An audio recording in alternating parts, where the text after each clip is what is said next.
В эти выборы жили конституция, поправка же. Бухчерхайм. Лучики в бюллетень харяхи.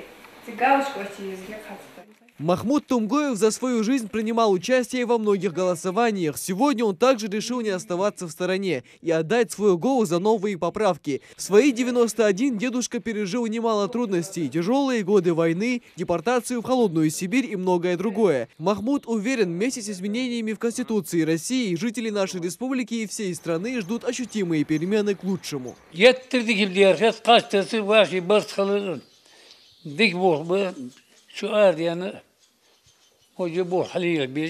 Жительница села Галашки Маржан Тайсумова также решила принять участие в общероссийском голосовании по поправкам в Конституцию. Такой шаг она считает своим гражданским долгом перед Родиной. Женщина особенно поддерживает изменения в области здравоохранения. Доступная и качественная медицина для каждого – это залог здоровой и сильной нации, считает Маржан.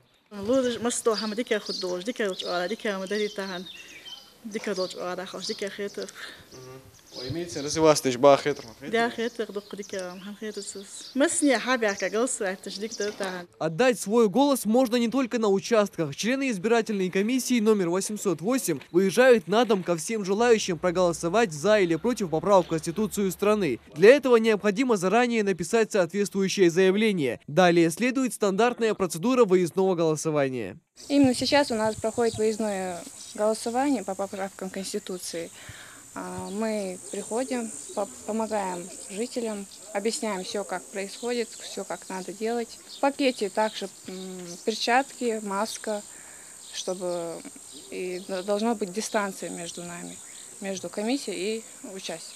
Во время голосования на дому члены избирательной комиссии облачены в защитные костюмы, работают в масках и перчатках. Все сделано для того, чтобы максимально избежать прямого контакта людей и соблюсти все меры предосторожности. Как и остальные населенные пункты, жители Галашки активно выражают свою гражданскую позицию. В сельском поселении Галашки по поправкам Конституции открыты 3 участка.